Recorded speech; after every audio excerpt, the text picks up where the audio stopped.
up on my brain. You keep on burning me hot with your fire, hot with your fire.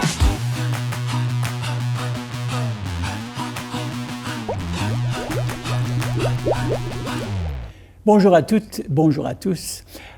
Aujourd'hui, avec Diane Lefort, qui est directrice générale du Centre d'entraide contact de Warwick depuis 2013. Elle est également diplômée en sciences sociales, en mobilisation et développement en communauté, en santé mentale et en techniques d'éducation spécialisée. Donc, elle est la parfaite interlocutrice pour nous parler du sujet d'aujourd'hui. Et puis moi, c'est Georges Nicholson, je suis un animateur, auteur, de radio. Et puis, Diane, un sujet pour le cerveau dans le clos, pour me sortir le cerveau du clos et comprendre, ou essayer de comprendre, ou essayer de... Enfin bref, c'est un sujet qui...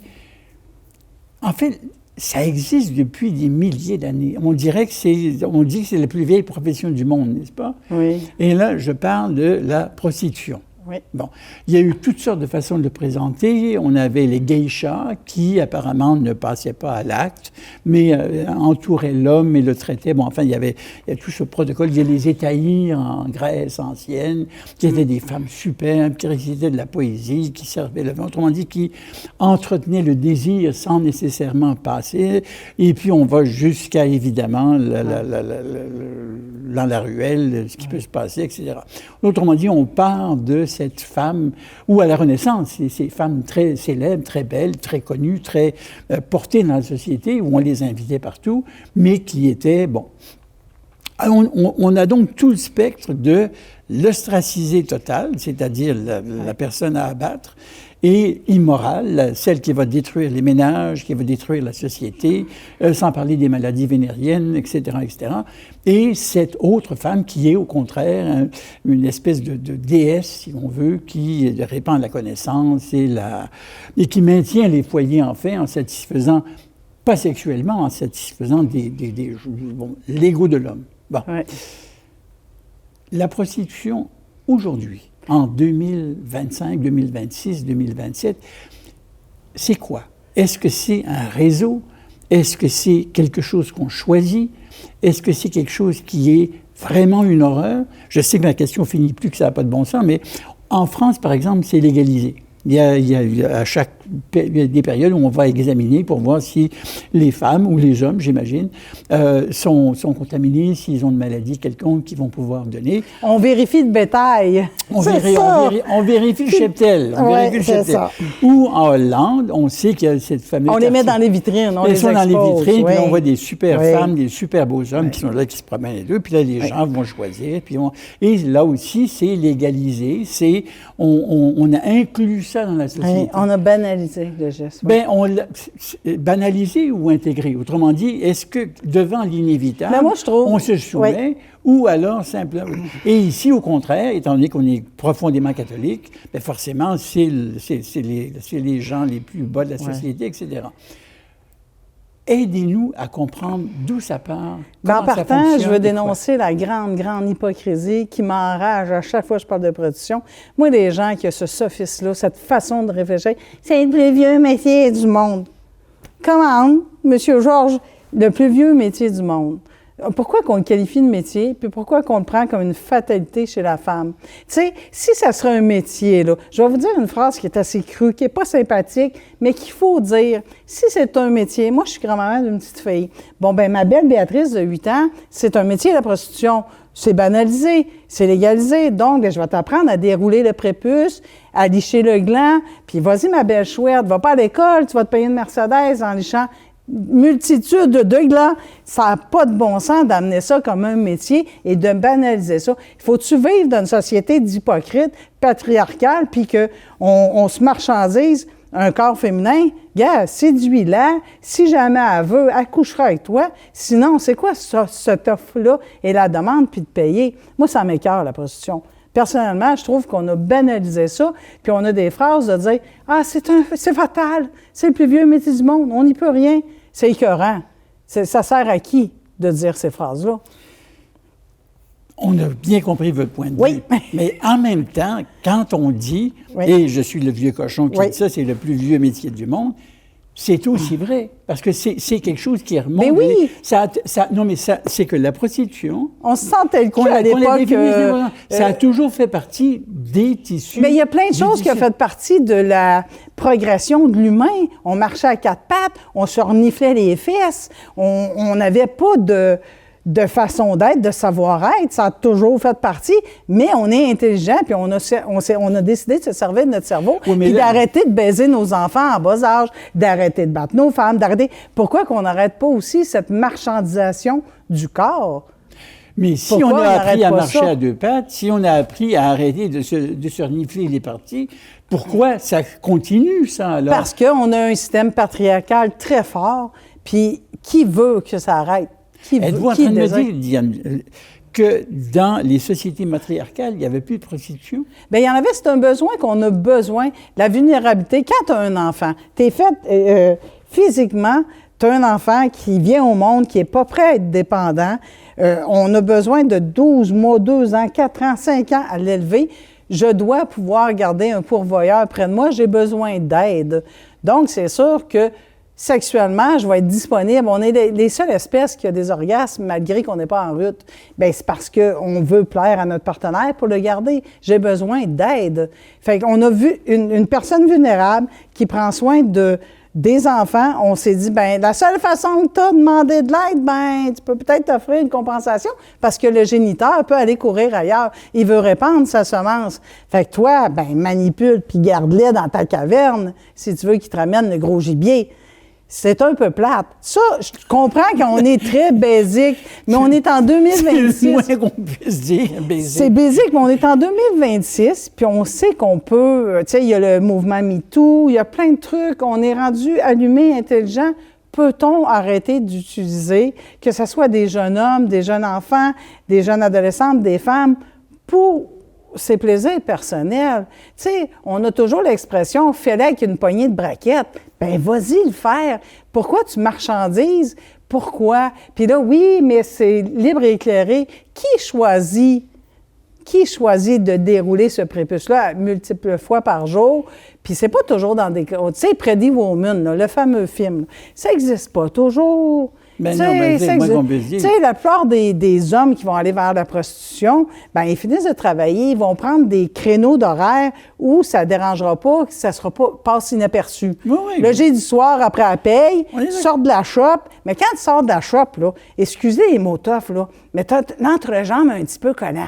Tu sais, tu as travaillé toute la journée. Tu y vas voir ta petite prostituée, ça se fait vite, tu sais, oui, il y a l'exception en règle, il y en a gentils, il y en a qui sont doux, oui, mais règle générale, c'est une marchandisation. Puis je me dis, j'aimerais tellement que tous nos jeunes, nos femmes, nos jeunes hommes qui font la prostitution puissent avoir le choix d'être médecins, avocats, qui puissent le choisir librement et éclairé. Maintenant, c'est plus libre et éclairé. Même si on dit, oui, ils sont libres, c'est des femmes d'affaires. Mais là, Diane Lefort, j'ai un petit problème. Oui. Quand on a parlé d'itinérance, les autres émissions, il y avait une responsabilisation de l'itinérant. Oui. Autrement dit, il y avait des choix, il y avait des perches qu'on pouvait avoir, il y avait des filets sociaux, etc. Oui. Là, votre point de vue, c'est que vous êtes en train complètement de victimiser le prostitué, la prostituée, comme étant... Ce sont des victimes. C'est comme si... La façon dont vous parlez, ils n'ont plus de choix, ils n'ont plus de libre arbitre. C'est comme ils sont condamnés... Qui nous dit que les péripatéticiennes, c'est comme ça qu'on appelle les prostituées dans les belles maisons, à Amsterdam, ces femmes, il y en a qui sont superbes, il y en a, c'est des stars de cinéma. Elles sont là.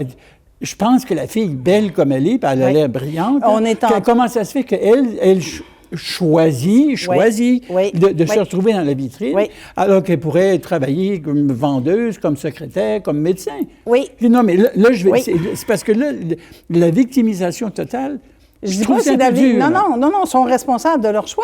Oui. Oui, mais ils le choisissent. À ce moment-là, quand on choisit, on n'est plus responsable quelque part. Mais est-ce que, OK, si ma petite fille choisit ça, est-ce que je vais être heureuse pour autant? Est-ce que je vais pas Non, parce que c'est quand même pas porté dans la société. On va pas dire, voilà, je te présente ma femme, je vais essayer de me prostituer. Non, ça marche pas comme ça. C'est le preuve, le stigmate qui est attaché à la prostitution. On n'a pas envie de dire, ben voilà, je l'ai rencontré quand je l'ai baisé. Là, c'est sûr. Mais j'entends, puisque, bon, c'est pas le seul endroit. Oui, mais ça pourrait se faire autrement. On pourrait ne pas légaliser la prostitution. On pourrait qu'il y ait un échange de consentement, pas un consentement monétaire, mais un consentement physique. Puis si elle a des rétributions, parfait, mais c'est que là, on est en train de légaliser un métier qui est dur et tough. Il y en a peu, là. Là, il y a les OnlyFans qui peuvent cacher derrière un écran la femme ou la personne qui fait ça, mais c'est un métier dur, dangereux. Qui a envie sexuellement, à part si tu as une pathologie puis tu t'en vas vers la nymphomanie, qui a envie vraiment d'avoir 10 pénis dans la même journée? 15, 20, qui a vraiment envie d'être soumis au fantasme de monsieur, madame, tout le monde, plus fort, plus creux, plus, puis j'ai envie de dire ça. Non, mais la femme mariée ou l'homme marié, il va vouloir aller plus fort, plus creux, machin, de la même façon. Il va avoir le prépuce aussi sale que le gars qui va voir la prostituée. Autrement dit, la seule différenciation, c'est qu'il n'y a pas cette... La femme mariée a le choix. De la femme mariée. Ben oui, la femme mariée, elle a un choix. Quand elle est pognée avec son imbécile, puis qu'elle a trois enfants. Mais là, tu vas à l'extrême aussi. Vous allez à l'extrême. Non, mais vous allez à l'extrême aussi. Non, on prend quelque chose de global. La prostitution large. Pourquoi l'être humain, on décide qu'on veut légaliser ça, puis qu'on se dise que c'est un choix libre et éclairé, puis qu'on se dise, ben OK, c'est un phénomène normal. Je pense pas que c'est un phénomène normal pour l'estime de soi. Moi, j'ai travaillé beaucoup à Montréal, dans des bars, dans des réseaux de prostitution, dans des places, puis j'ai jamais vu personne qui était pas un peu écorché. J'ai jamais vu personne qui en sortait avec une estime de soi non entachée. J'ai pas vu personne, j'ai pas connu. Tu sais, la fameuse prostituée qui dit « Ah, c'est pour payer mes études ». Désolée, sur des milliers de filles que j'ai croisées, j'ai vu beaucoup de souffrances, beaucoup d'abus dans la jeunesse, beaucoup de problématiques d'estime de soi ou de se vend parce que c'est la seule chose qu'elle croit pouvoir être capable de faire. C'est ça qui m'écoeure. C'est si ça serait un choix, si je prends un médecin qui a fini ses études, qui est médecin, elle va bien, tout va bien, puis elle fait « good », je m'en vais faire de la prostitution, yes, choix libre et éclairé, parce qu'elle a eu la chance, elle a eu la possibilité de... Mais je ne veux pas faire de gros plans, mais je crois que c'est pas tout le monde qui a eu cette chance-là d'aller au bout. Moi, toutes les prostituées que j'ai connues, c'était vraiment de la prostitution de fin de mois. C'était de la prostitution due à l'enfance, due à ci, due à ça. Il y avait beaucoup de multifacteurs qui faisaient... La vie est dure, je veux payer mes fins de mois, j'ai besoin d'argent, je m'adapte pas bien dans une situation, j'ai pas l'éducation pour travailler là, puis j'ai envie d'une Mercedes. Ça allait de même. Et on en prend avantage, puis on est content de le légaliser. Tu sais, les danses, là, à l'époque, on retourne dans les années 80, les clubs de danseuses. Si tu touchais une danseuse, là, dormune, t'as pogné par les cheveux, t'étais exclu. Maintenant, tu as les danses à 10, tu as les isoloirs, c'est de la prostitution. On n'a plus de respect pour le corps de la femme, mais de l'autre côté, il y a le MeToo. Il y a la fameuse il y a un truc qui passe Facebook, c'est la tasse de thé, le consentement. Tu sais, tu offres quelqu'un à boire du thé, un coup, tu l'as fait chauffer, s'il ne veut plus, c'est correct. Il a pris des gorgées, il n'en veut plus, c'est correct. C'est vraiment un consentement libre de ne jamais bousculer les gens, mais la prostitution... Si tu as des clients à faire, puis on sait que les réseaux de prostitution, les YouPorn et de ce monde, c'est toujours dirigé par des pimps, des proxénètes. Donc, je me dis, on est en train, pour une petite partie, mettons qu'il y a une petite partie que c'est libre et éclairé, puis c'est des femmes épanouies, on est en train de légaliser tout ça, puis on ramène beaucoup de gens en souffrance à dire, bien là, c'est légal, souffrez, parce que nous, on veut regarder la petite partie qui va bien. Que c'est le plus vieux métier du monde, il y en a qui a le bien. Puis, c'est le corps humain. Hey, tu sais, on a une bulle, un corps humain. Je m'approche de toi, tu risques de faire un petit geste. Imagine, je suis une prostituée, on s'approche de moi, mais c'est pas une main, c'est un gland. Tu sais, c'est vraiment de l'intimité. Puis, on est aussi dans toute la génération, puis toute la génération des petites filles. On a tout écouté Walt Disney, on rêve tout un prince, là. Moi, là, allez vous promener, ceux qui me disent « Non, moi, je rêve pas un mariage en blanc avec un prince. » Tu rêvais-tu vraiment d'avoir un pénis dans la bouche, une dent? Tu sais, je crois pas. Je crois pas. Oui, mais le Diane Lefort, c'est que... Oui. J'aimerais tellement qu'on pousse nos humains à plus. Le tableau que vous brossez est tellement écœurant que c'est évident qu'on ne Ben, comprend pas que la prostitution existe, la façon dont vous en Ben, parlez. elle existe, cette façon-là, c'est un fait. C'est un fait. Non, on est d'accord. Mais je veux dire, mais là, à chaque fois, là, je vois l'image, là, puis le cœur me lève. Okay. Ben oui, Ça, c'est un fait, là. OK, mais juste pour essayons de déémotionnaliser la Mais on question. peut pas. Comment tu peux ôter une émotion d'un corps humain? Voyons donc, ça fait partie intégrante de la personne. Être humaine, elle a une émotion. On peut pas dire, c'est pas mécaniquement, je mets pas un sac dans quelque chose. Tu me touches physiquement, ma peau, je sens ton odeur, ta chaleur. L'émotion ne peut pas être exclue de cet échange-là. C'est ça qui est triste. Là, on s'en va dans des zones vraiment weird, là, mais le désir, hein, le désir, tout à coup, la fille voit le gars, le gars voit la fille, la fille voit la fille. Bon, on a tout ce qui peut faire que tout à coup, là, ça, tout à coup, quoi? Le désir naît. Tout à coup, tu restes, c'est le fun. La chimie est là. La chimie, on sent qu'il y a une chimie possible, bien intéressée en tout cas. Et là, c'est pas tout le monde qui est comme bien élevé, bien propre, qui a pris sa douche. Il y a des gens, on sait qu'il y a des SNM, on sait qu'il y a des dominatrices. Tout le monde a ses goûts. C'est le buffet de la sexualité. Vas-y. C'est même plus un buffet, je veux dire, vas-y, pige dedans. C'est un supermarché cosmique. Et partant de là, il y a toutes les variations, Alors, moi, je comprends la tasse de thé, on prend une gorgée, on arrête là, ou bien là, je vais mettre un peu de sucre. Mais quelque part, le simple fait que je sois rendu à prendre du thé, quelque part, je reviens toujours à cet exemple, puis là, c'est le gros exemple du gros épais macho, que j'espère ne pas être, mais la fille, le gars vient de gagner une partie de hockey. Là, c'est simple, il y a de l'adrénaline qui roule dans le plafond. Elle décide qu'elle prend un bar, elle va au bar avec lui, puis elle prend un verre. Il l'invite à sa chambre. Puis là, quand elle est rendue dans sa chambre, elle se met à hurler comme lui qui a mis la main sur un sein. Mais oui, mais si bol, où est-ce qu'elle est, la fille? Il y a quand même une part de responsabilité. La femme... Non. Non, mais là, je veux dire, mais c'est parce que là, il faut qu'elle signe pendant qu'on est en train de faire la chose, il faut qu'elle signe à chaque 5 minutes, il faut qu'elle dise oui. Non, c'est ça le consentement. Mais là, ça n'a plus de bon sens. C'est complètement nier la nature du gars. Nier la nature du gars. Est-ce que la nature du gars passe par-dessus la nature de la femme? Tes besoins, les besoins sexuels ne peuvent pas anéantir les autres besoins de respect des gens. Si je vais au bar, tu m'offres un verre, puis on est dans la séduction, ça se peut, ça me tente plus après. J'ai vraiment le droit. Mais j'ai vraiment le droit de dire non.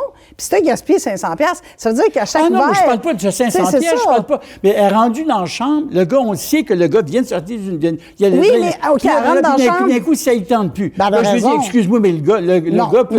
Ça veut dire que ça valide un viol parce que ça ne tente plus. Non, c'est pas que je dis que ça valide le viol, mais quelque part, il y a aussi la responsabilité de la femme de s'organiser pour se mettre dans une position où elle va être attaquée, où on va outrepasser. Admettons qu'elle va au bar. On demande il y a avoir un Est-ce que vous me permettez d'en remettre l'exemple? Elle est au bar, elle est avec une personne merveilleuse. Voilà. La personne est merveilleuse, prend le verre, c'est le fun.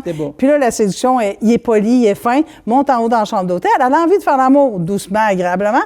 Mais là, elle réalise, c'est un gros goujat, puis il est plus... Elle aime ça donner des claques. Il est plus un peu tough. Elle a le droit de dire non, j'espère. Pourtant, elle est rentrée dans sa chambre. Absolument.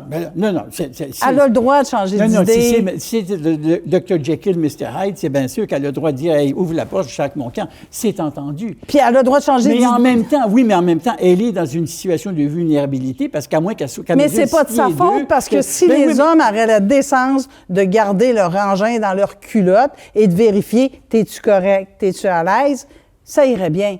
Quand la fille est plus à l'aise, remets-la dans tes culottes, elle est plus à l'aise. Oui, mais là, je veux bien prendre le blâme en tant que gars, mais je me souviens, je suis entré dans un organisme culturel quelconque, puis la fille avait un décolleté, c'est simple, c'était juste, on ne voyait pas. Puis là, elle m'a dit, veux pas, j'ai jeté un œil. Ah, ben là, la grande indignation, j'ai dit, écoute, mets-toi une robe au cou, puis tu vas voir, il n'y a personne qui va regarder. Dans ce cas-là, je comprends. Mais là, la fille qui monte dans la chambre, le gars peut s'imaginer que... Il peut s'imaginer, mais si la donnée environnementale change, si la fille est résistante, elle dit non, mais je pense que je vais partir, Gars, allume, là, tout est en train de changer dans ton environnement. Oui, Dis mais- OK, désolé, puis finis-toi dans la salle de bain. On comprend. Oui, oui. C'est ça. Oui. Mais- vos images sont tellement Mais puissantes. je trouve qu'on est en train de banaliser quelque chose, d'en faire un métier, puis je trouve ça pénible. C'est comme si on offre aux gens qui sont plus vulnérables, qui est la femme dans la société, on s'entend, de dire, ben, t'as un choix de métier, de nous plaire, puis c'est Non, mais ça. c'est quelque... Et là, je vais dire une horreur, je vais Oui. sans doute me faire tirer, hein, mais quelque part, que ce soit mâle ou femelle, la sexualité a toujours été un moyen d'obtenir des... Parce que c'est quoi le plus grand plaisir sur la Terre? Hein? Je pense Oui. qu'un orgasme, qu'il soit féminin Oui. ou masculin, c'est pas mal de temps. Mais là, on essaie Mais de... là, oui, mais là, on a cette puissance-là, la femme, Ouais. l'homme, Ouais. puis, là, on dit, puis c'est ça, finalement, avec lequel on joue. Fait que, ou on a un mariage, ou la fidélité, puis on fait 12 enfants, Ouais. il y a 3 voitures, puis 4 Ou c'est consentant. Ou alors, c'est Ou consentant. ça peut être très consentant et libre. Là, ça peut être, moi, comme on dit, ce que les j'ai de la fuck misère à friends. comprendre, Diane Lefort, c'est Oui. pourquoi la femme ne choisirait jamais la prostitution? Pourquoi elle choisirait pas ça? Elle peut la choisir. Entre faire des études en Oui. médecine, elle est rendue cardiologue, puis là, elle décide que non, Oui, finalement, elle peut j'aime très mieux- bien la choisir, sauf que la mais société... quand on regarde les call girls ou les filles qui se ramassent habillées à Ouais. voyager en jet avec les manteaux de fourrure, Oui. C'est 0,000 % des prostituées Ben qui ont oui, la mais là- chance... Puis ils payent le plein prix aussi, là. C'est pas gratuitement, là. Tu sais, t'as une redevance, là. Si le gars t'amène en jet, non, mais bien sûr, non, c'est ça, là. c'est ceux qui s'attendent C'est ça, à là. le traitement royal. Oui, oui, astique, là, si le Viagra fonctionne Oui, oui, pas, on là. a- on C'est a- ça. on a compris. On a compris. Oui, oui, c'est Puis, très mais clair. parce que ces personnes-là nous envoient une image déformée d'une réalité que beaucoup de femmes vulnérables vivent. Puis là, on se dit, bien, OK, on va prendre eux autres, comme ça, on est déculpabilisé de légaliser la prostitution. Voyons donc. Voyons donc, tu sais, amener des frais scolaires gratuits. Mais Ah, là, tu sais. Diane, c'est que ça va pas mal plus loin, parce que là, on prend 2 pays dits civilisés. Là. Oui. On n'est pas, on ne va pas en nommer, mais, Oui. mais là, on parle de la Hollande, qui ont Oui. toujours été à l'avant-garde, légalisé, Oui. blablabla. Oui. Puis la France, qui en principe est rationnelle, machin. Donc, dans ces 2 exemples-là... Mais est-ce que c'est pas des pays un petit peu machos? Les Français sont un petit peu machos. Tu sais, il y a, je ne sais pas le nombre, il faudrait que je cherche. Les Italiens et les C'est ça. Espagnols sont bien Mais machos, je puis pense c'est pas qu'en légalisé. Europe, il y a des pays très... Bien, c'est ça, c'est macho, c'est patriarcal, le désir de l'homme. Parce qu'on est rentré en 2026, peut-on contrôler nos ardeurs, notre testostérone, puis de dire, hey, c'est notre égal. Tu sais, peut-on la courtiser pour avoir du sexe? Peut-on lui offrir plein d'opportunités de travail? Pourquoi la réduire à cette possibilité-là? En banalisant la prostitution, on est en train de dire, c'est un choix sensé, gars, c'est le plus vieux métier du monde. Puis nous autres, on a des hormones qui bougent, fait que, gars. Puis monte pas dans ma chambre d'hôtel parce que tu vas m'envoyer un message controversé. C'est poche. Ben oui, c'est mais là, poche. je dis, mais là, c'est... Bien, je trouve que c'est plate pour la femme parce qu'on est en 2026. Mais c'est puis peut-être pour le gars aussi. Parce que là, on ne peut plus prendre aucun signal, on ne peut plus avancer. Autrement dit, le jeu de la séduction, le jeu du... Bien, tu peux tout prendre un signal. Mais le signal de non, je ne tente plus, il faut que tu le prennes. Quand on lit, ça dit, la femme dit non, non, non, non, non, ça veut dire peut-être. Quand elle dit peut-être, ça veut dire oui. Bien, ça, c'est une blague de... Ben oui, ça soit une blague ou pas. De très mauvais goût. Ben, oui, ben peut-être, oui, mais... Éduqués dans nos institutions de Ben hockey, oui, mais de ce là, on monde. ne se ramasse plus avec des hommes roses, on se ramasse avec des hommes transparents à ce moment-là. Là, je veux dire, là, on vient de Ben, tu peux être là, on vient de neutraliser toute la gente masculine. Ben non, tu peux être très masculin, très viril, Ben- mais quand ta femme ou ta courtisane, peu importe la fille qui est avec toi, elle commence à montrer des signes, ça ne tente plus, puis elle plisse des yeux. Arrête. Tu ne ferais pas boire une tasse de thé de même. Quand ton invité est en train de faire t'arrêtes d'y donner du thé. Bien, c'est la même affaire, la sexualité. Arrête. Tu sens, tu sais, tout son langage verbal a fait ça ne tente plus. Parce que le gars va être bien attentif à la fille, alors que lui est complètement en train de virer fou. C'est sûr qu'il faut qu'il arrête ça, puis qu'il regarde pour être sûr que tout est beau. Bien, il n'y a pas le choix. Franchement, Diane, Pas là, le choix. Il y a plein d'hommes qui le font. Dans le pays des Il y a des licornes. milliers d'hommes, des millions d'hommes qui le font. Tu sais, si on n'amène pas nos jeunes à prendre conscience du respect qu'ils doivent porter à la femme et à son partenaire sexuel, que ce soit 2 femmes, 2 hommes, peu importe, il faut porter un respect. On est rendu en 2026, on veut arrêter ça, on veut qu'il y ait des égalités de sexe, on veut être respecté, on veut être bien dans notre peau, on veut pas traîner des dettes physiques, dire « Ah, j'y dois ça, il m'a payé le resto. » Je comprends, mais si on regarde, mettons,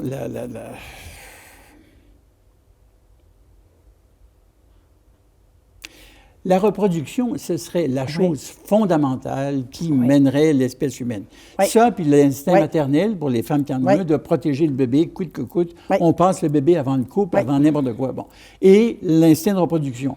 Alors, les filles s'organisent pour que les gars en peuvent plus, puis les gars s'arrangent que les filles en peuvent plus. C'est la programmation. C'est la programmation génétique. Donc, la séduction, même le plus laidron, avec la fille la plus moche, il va y avoir un désir quelque part parce que cet instinct-là est là. Comment calibrer, autrement dit, comment prendre vivre l'évolution puis arrêter de ramener des vieilles affaires.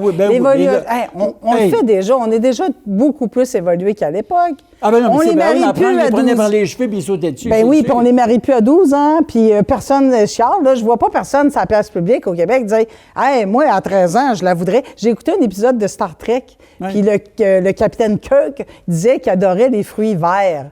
Hey, ça se dirait plus aujourd'hui. Mais à l'époque, ça se disait. 1968, ça se disait qu'il voulait un petit fruit vert. Donc, on a évolué. Fait qu'on a évolué. L'évolution est là, puis je pense, embrassons-la. Puis go, arrêtons de nous freiner puis de dire « Ah, on a des instincts pulsionnels. » Non, non, non, non. Évoluons. On a pu évoluer. Nos vieux mononcles Molson ont évolué. Il n'y en a plus de gros serrage puis de bec proche des... En tout cas, bref, des vieux mononcles. Puis je me dis, ben si Star Trek, que j'ai écouté en 1968, puis à maintenant, j'écoute, je fais « Ah, ben nous pouvons continuer à évoluer, puis nous pouvons offrir tellement à nos femmes, nos filles, nos nièces, nos sœurs, des métiers merveilleux, de leur dire « Sky is the limit, vas-y, tu veux une Mercedes, marie-toi pas avec un médecin, fais pas de prostitution, étudie, vas-y, pète le plafond de verre, sois ce que tu es. » Sois ce que tu veux, tu as plein de possibilités. Mais là, on réduit en banalisant. C'est toujours, c'est subjectif, hein? On banalise ça, fait que ça reste une option. Regarde, tout le monde le banalise. Il y en a qui se pensent femmes d'affaires parce qu'ils se posent sûr. Fait que ça reste, c'est une option. Si on ne le banaliserait pas, ça ne serait pas une option si approchable par des jeunes qui sortent de la DPJ, qui se font recruter en sortant à côté de la DPJ. Ce ne serait pas une option pour les femmes monoparentales qui sont prises. Ils diraient « Ah, je pense que je vais m'inscrire, je vais aller étudier, je vais aller au centre d'entraide. » Il n'y aurait pas l'option d'offrir peut-être quelque chose à leur propriétaire de fin de mois. Je pense qu'en banalisant, on est en train de baisser la pression. C'est normal de baisser la pression chez les femmes, mais aussi... Pourquoi baisser la pression? Est-ce que ça nous avantage, la prostitution? Est-ce que c'est un conflit qu'on n'a pas envie de gérer, nos hormones? Puis on fait « Ah, c'est trop dur à gérer! » On laisse ça de même ou on se pousse plus haut puis on dit « On gère nos hormones, puis on banalise plus ça, puis on souhaite que toutes les femmes du monde ou les jeunes hommes du monde aient des métiers satisfaisants, valorisants, puis pas avoir 4-5 pénis sur le bord de la bouche. » Excusez. Tu sais, j'aime la tendresse et l'amour, puis je me dis, gardons donc ces trucs-là. C'est des enfants qui ont grandi avec le prince charmant, les mariages en blanc, l'amour, la romance. Pètons pas la bulle. S'ils peuvent avoir beaucoup de sous, une Mercedes, ça serait le fun, hein, que ça existe, le prince charmant. Oui. Je sens que Walt Disney a vraiment laissé son empreinte chez vous. Oui. Diane Lefort, merci, merci beaucoup. J'avoue que c'est un peu déstabilisant ce que vous dites, mais en même temps, ça ouvre des portes. Et je pense qu'on est là pour ouvrir des portes. Alors, à la prochaine. Merci.